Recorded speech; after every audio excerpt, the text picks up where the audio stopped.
så er jeg havnet i min gamle barndomshave. Og det er umindelige tider siden jeg flyttede herfra, 54 år siden, nemlig i 1966. Men når jeg husker denne her store, dybe barndomshave, så husker jeg den som indbegrebet af fred, muligheden for at kunne gemme sig. Dengang havde vi flere sådan buske som ripsbusker og solbærbusker og stikkelsbærbuske hernede i bunden, hvor jeg står. Så man kunne blive væk, man kunne gemme sig, og de voksne kunne ikke nødvendigvis følge af, hvad man lavede. Og lyde fra vejen var der stort set ikke. Meget få mennesker havde biler på det tidspunkt. Og anden støj var der ikke. Man havde ikke haveredskaber i samme grad som i dag med motorplæneklipper og hvad ved jeg.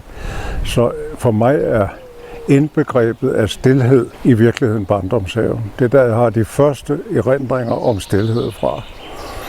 Og det har så siden i mit liv vokset så betydningsfuldt, sådan så jeg bliver ved at søge stilhed lige meget, hvor jeg er. Så prøver jeg at finde en oase et sted og kunne sætte mig ned og få ro i kalotten.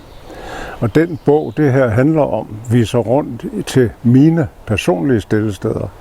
Læseren kan jo associere til sine egne, men jeg viser rundt i landet, ikke kun i barndomsbyen Holbæk og haven her på Bakkammen, men også til min tid på Bornholm, min tid på Fyn, min tid i Nordsjælland og nogle udenlandske steder. Så jeg er altid en, der søger stilhed og kan ikke ret godt holde larm ud.